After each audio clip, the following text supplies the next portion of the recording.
Assalamualaikum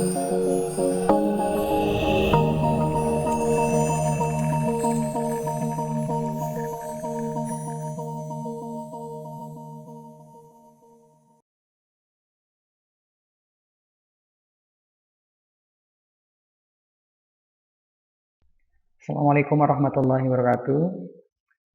Apa kabar semuanya di kelas matematika komputasi lanjutan ya. Salam sehat selalu, tetap jaga kesehatan kita, selalu terapkan 5M ya, 3 atau 5M ya, selalu memakai masker, menjaga jarak, menghindari kerumunan, cuci tangan, dan apa ya satu lagi ya. Intinya eh, selalu gunakan itu.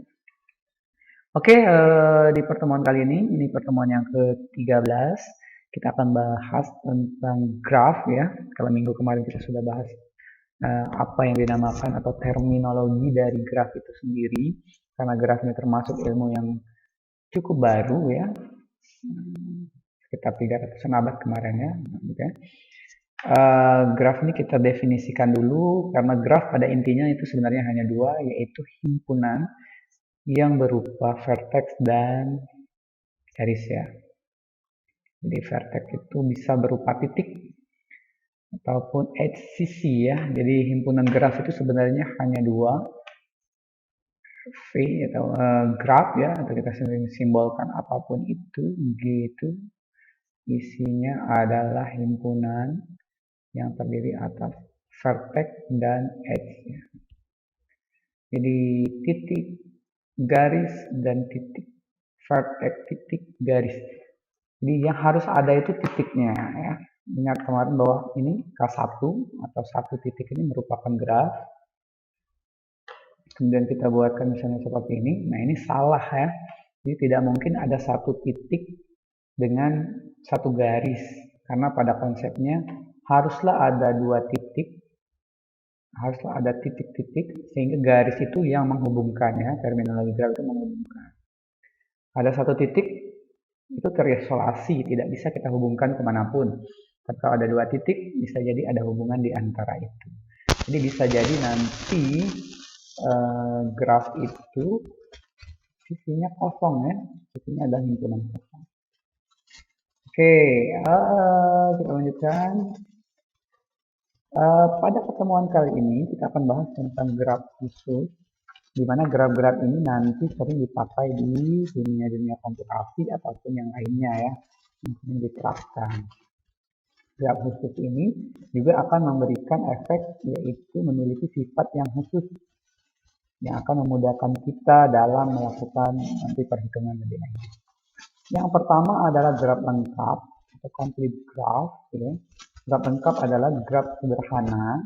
Ini ya, intinya adalah graf sederhana yang setiap simpulnya mempunyai sisi ke semua simpul lainnya. Jadi kalau kita ingat lagi minggu kemarin, sederhana itu artinya tidak boleh ada lebih dari satu jalur antar dua titik itu.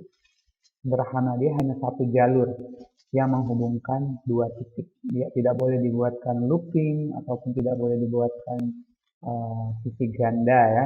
Sisi ganda itu berarti dari A ke B nanti dihubungkan banyak. Ini contoh sederhana, kalau kita punya titik, dua titik, maka ini namanya sederhana ya. Kita pakai garis. Ini graf sederhana ya. Ini titik. Kita misalkan 1 ke 2 misalnya. Kota A ke kota B. Ini berarti graf sederhana. Pada saat dia punya simpul yang lain, ini sudah menjadi graf ganda. Apalagi kalau ditambahkan loopingnya, dari titik itu dia berakhir di titik itu juga. Jadi pernyataan saya yang pertama tadi, bisa jadi ada satu titik dan satu garis kalau kondisinya looping ya. Jadi kalau satu titik, kalau dia hanya satu garis, berarti dia bisa balik ke sini lagi. Oke, kita lanjutkan lagi. Jadi graf lengkap itu adalah dia punya sisinya untuk setiap simpulnya. Ini namanya complete graph 1, yaitu satu titik.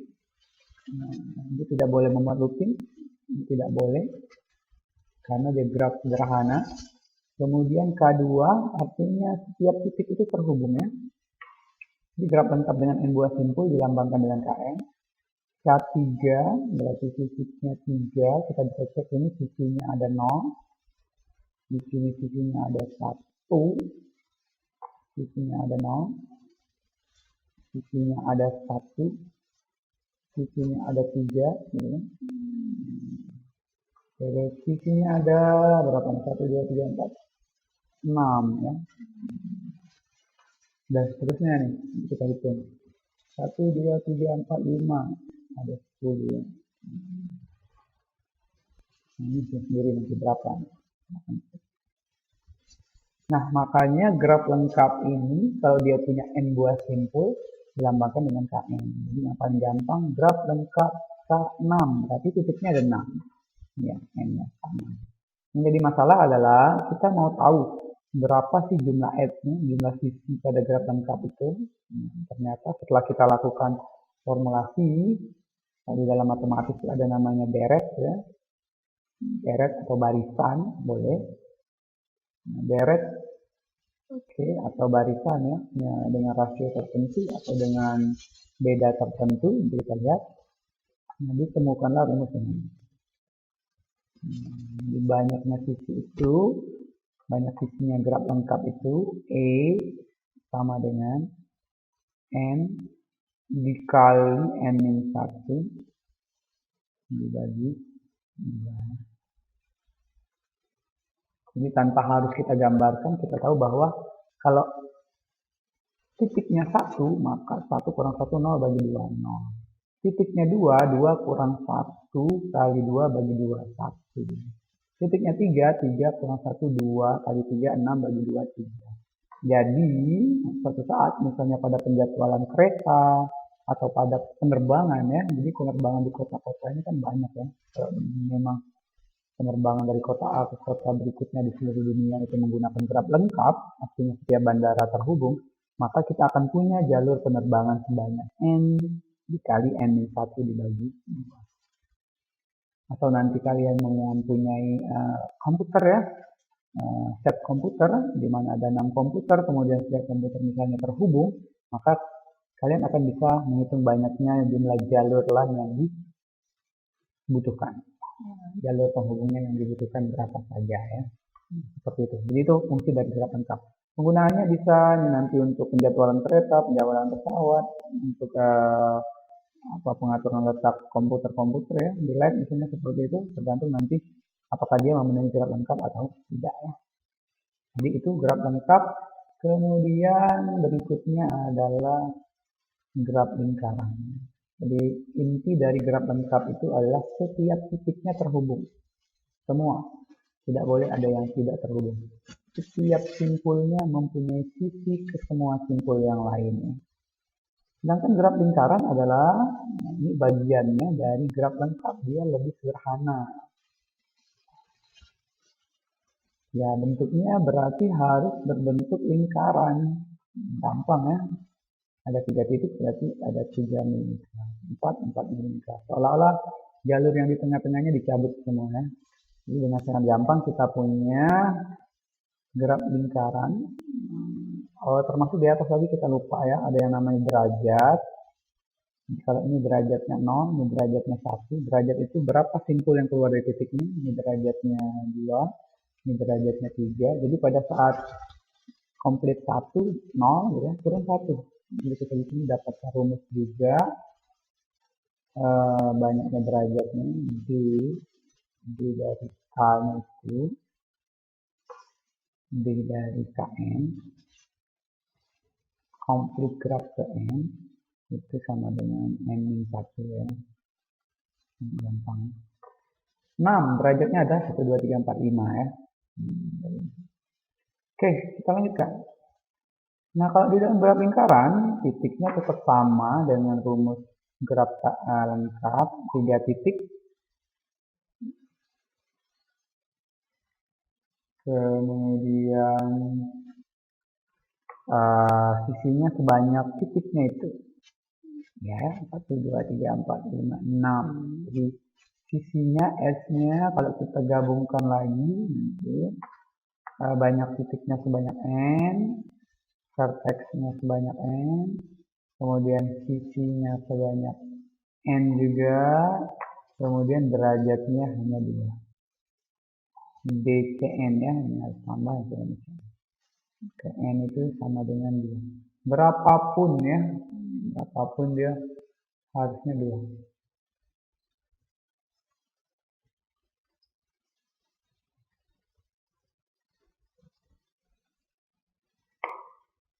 Oke. Baca WA berapa?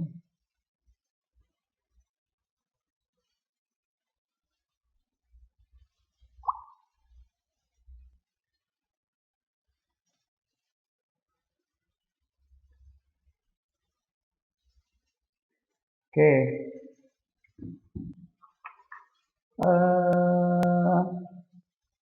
Berikutnya, graf teratur. Jadi kita udah punya graf lengkap, graf teratur. Graf teratur ini hampir sama dengan graf lengkap. Yang penting derajatnya teratur ya. Simpulnya derajatnya sama. Jadi termasuk graf lengkap itu adalah graf teratur, yaitu dia punya n-1 ya. Graf lingkaran juga graf teratur karena dia punya derajatnya 2. Tapi apakah sama teratur dengan lengkap? Bisa jadi sama pada saat semuanya terhubung. Bisa juga menjadi graf lingkaran paling sedikit. Kita bisa juga graf di antara itu. Sebarang graf yang penting dia teratur. Yang harusnya dia bisa buat menjadi derajatnya 5 fullnya, maksimalnya ini dibuatkan 4 atau 3 juga boleh. Itu namanya graf teratur. Tergantung derajatnya. Jadi apabila derajat simpulnya R, maka graf tersebut, graf teratur derajat R, jumlah sisinya adalah N kali R bagi 2. Ya. N kali R bagi 2. Derajatnya yang kita tentukan sendiri. Ini teratur sekaligus lengkap, nih teratur sekaligus lengkap.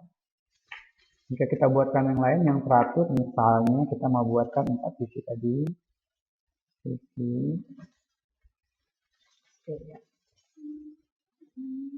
4. Nah, kita buat teratur. Yang pertama teratur. Ini termasuk graf lingkaran yang teratur.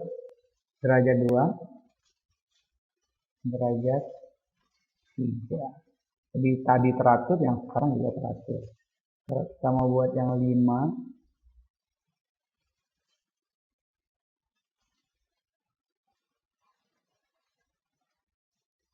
Misalnya hanya membuat 2, derajatnya 1. Ya. Saya pakai ini aja nih yang bagus garisnya. Derajat 2, 1, 2, apa kita bisa buat? Ini 2 udah aman. Oh, 2 aman ya, tinggal ini udah jadi 2 nih. Ini udah jadi 2 nih. 2 graf lingkaran. Ini kita mau buat jadi 3. Yang ini aman 3. Yang ini 2. 2 dia jadi 3, kita tambahkan ke sini.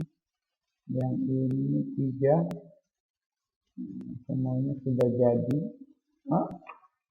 Tapi yang masih gagal itu ternyata di sini ya.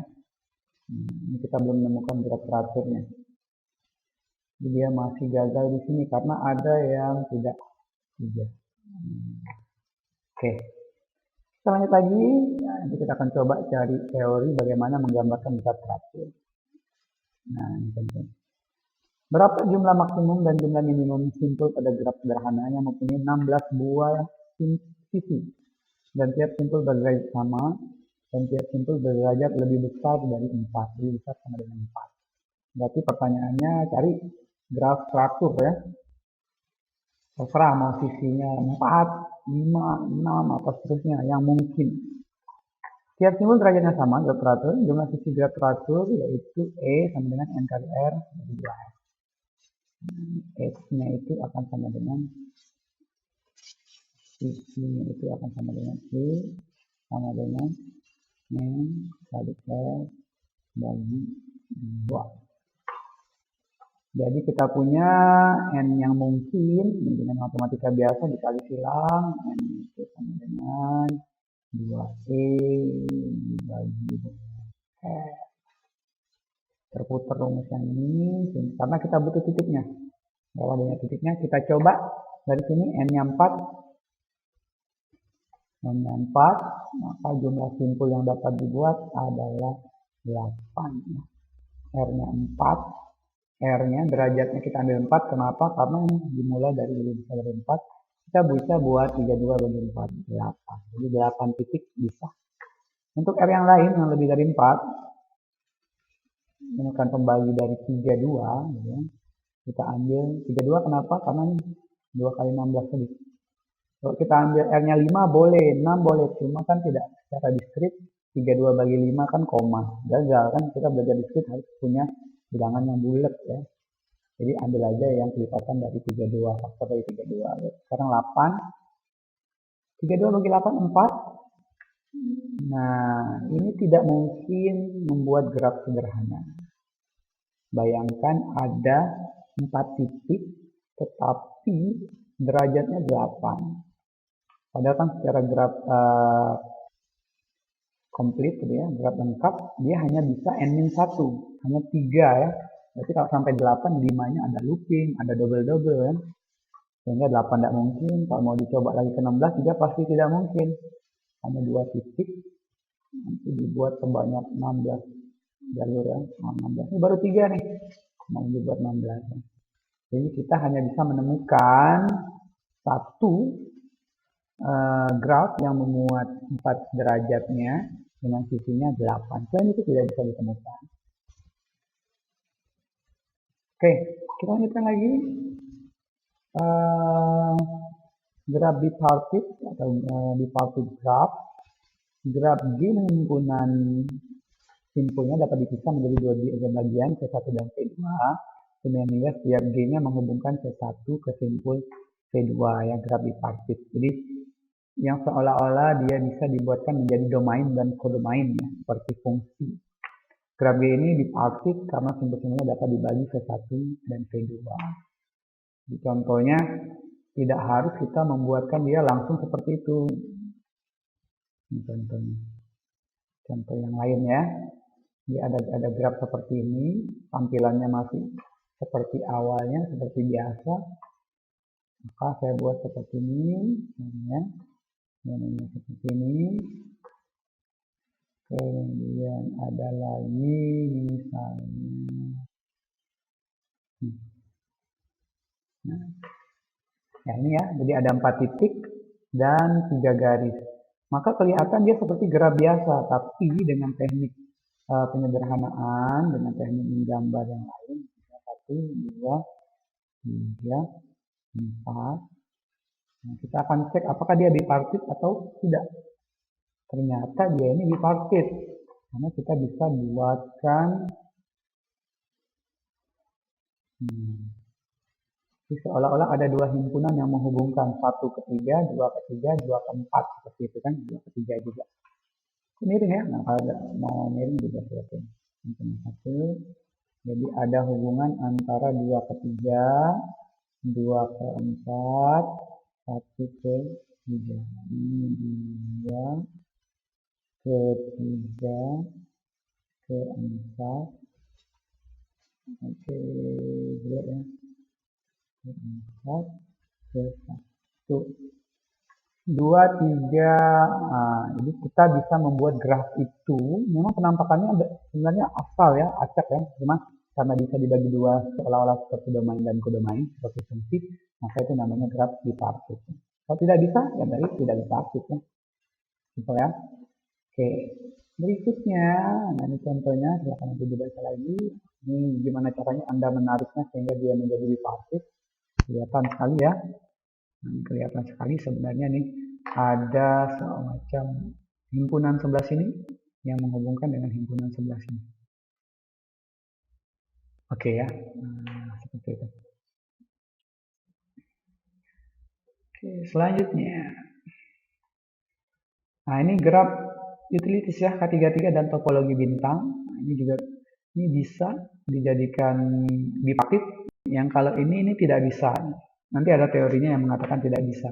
Tapi kalau yang ini dengan kita coba-coba ini tidak bisa. Tapi ini bisa dicoba dengan cara kita tarik nih garis satu ini. Garis tengahnya ini kita tarik. kita pindahkan sendiri, maka yang lain akan mengumpul menjadi berapa titik? 1, 2, 3, 4, 5, 6, 7, 8 ya. 8 titiknya akan di sini. Wah, ini lupa menggunakan garis ya. Berapa nih sudah? 1, 2, 3, 4, 5, 6, 7, sini satu lagi 8 ya. Nah, ini himpunan satunya, ini himpunan yang satunya ya. Jelek ya? Tidak apa-apa ya.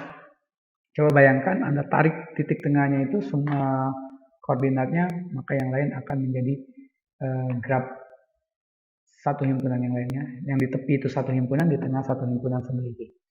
Oke, nah itu tentang graf yang khusus. Kemudian yang kedua adalah representasi graf ya. Jadi bagaimana sih graf itu nanti bisa berfungsi, bisa diterapkan untuk penjadwalan dan segala macam ya, penjadwalan, baik itu pesawat, segala macam yang lain, jadwal kuliah termasuk nanti ya, bisa juga nanti menentukan daerah-daerah tertentu. Maka itu ada namanya matrik ketetanggaan atau adjasensi matrik, di mana A-nya itu bernilai 1 dan 0, dia biner ya, hanya 1 dan 0. 1 jika I ke J-nya bertetangga, jika ada hubungan antara titik 1 dan titik 2 itu 1. Jika tidak ada hubungannya maka diisilah dengan 0. Maka di sini kita punya, kalau titiknya ada 4, seolah-olah kita buat bantuan. Kita buat bantuannya 1, 2, 3, 4, 1, 2, 3, 4. Kemudian kita cek satu ke satu apakah ada hubungan atau looping, tidak ada, 0. Satu kedua ada 1. Satu ketiga ada 1. Jadi ada hubungannya, kasih 1 ke 4, 1 ke 4, 0 ya. Tidak ada, karena di gambar tidak ada. Berikut juga yang ini, termasuk 5. 5 nanti kan terisolasi, tidak ada hubungan sama sekali. Nah itu namanya matrik ketetanggaan. Ada nggak sisi yang menghubungkan itu? Yang kedua adalah matrik insidensi ya. Ini apa nih? Nah, kalau graf berarah ini lain lagi ya. Nah, ini nanti dia pakai dimensi ya. Ini ada namanya tak hingga, tidak ditemukan ya. Ini 12. Apa? Oh, kalau dia sudah punya bobot ya. Jadi kalau kita sudah punya bobot dari kota A ke kota B 12 kilo, A ke E 10 kilo, maka nanti bisa diisi dengan matrik adjasensi ini, bisa diisi dengan bobotnya. Karena nanti bobotnya ini yang di matrik bobot ini yang digunakan untuk perhitungan lebih lanjut di kuliah in automata atau yang apa ya ini ya, yang ada hubungannya dengan graf. Kemudian bersisian insiden, nah ini berarti 1 jika simpul I bersisian dengan J. Kemudian 0 jika simpul I tidak bersisian. Dari gambar itu kita punya ini. Jadi kita buatkan sisinya ya, jangan lupa. Gambarnya saya enter saja ke bawahnya biar kelihatan. Satu paket. Kalau tadi kita punya patokannya titik dengan titik. Kalau sekarang titik dengan sisi. Titik di bagian row-nya, baris, dan kolomnya itu ada di E1, E2, E3, E4, E5. Jadi daftarkan semua. Jadi kalau tadi bisa matriknya itu square metric ya, atau matrik persegi. Kalau di sini matriknya bisa persegi panjang karena bisa jadi sisinya lebih banyak daripada titik atau lebih sedikit ya. Tapi kalau titik dengan titik kan selalu sama. Tinggal kita cek apakah 1 mengeluarkan E1 gitu kan. Oh, ternyata ada. E5 apakah 1? Apakah E5 berasal dari 1? Tidak, 0. Begitu ya cara ngeceknya. 3, apakah 3 terhubung dengan E1? Dihubungkan dengan E1 3? Tidak. E1 ada di atas. Yang tidak ada hubungannya 0, yang ada hubungannya 1 ya. Itu namanya bersisian atau insidensi ya. Nah, ini senare ketetanggaan atau tadi kemarin terminologi. Jadi tinggal dituliskan simpul 1 tetangga dengan berapa, 1, 2, 3, 2 segala macam gitu kan. Kemudian ada graf isomorfik ya. Diketahui matrik keterangan adjasensi matrik sebuah graf tidak berarah. Nah, kadang-kadang kita diberikan langsung suatu matrik, nah, gambarnya tidak lagi bisa diperlihatkan ya, karena susah untuk digambarkan kan telah besar. Gambarkan 2 graf yang bersesuaian dengan matrik tersebut. Nah, dari satu gambar ini ternyata dari satu matrik ini kita punya 2 gambar. Dua graf yang sama hanya penggambaran secara geometri berbeda, itu namanya isomorfik. Jadi dikasih satu matrik, ternyata si A menggambar seperti sebelah kiri saya atau sebelah kanan saya yang kedua. Nah, ternyata dua ini namanya isomorfik. Iso sama, morfik, morf, ya, sama morf, sama apa ya, morfik ini morfologi bentuk ya. Tapi bentuk geometrinya berbeda ya. Nah, itu isomorfik. Dua graf yang sama tetapi secara geometri berbeda itu namanya isomorfik. Isomorfik. G1 G2 isomorfik karena terdapat korespondensi satu-satu simpul ya. Kemudian G1 dan G2 ya.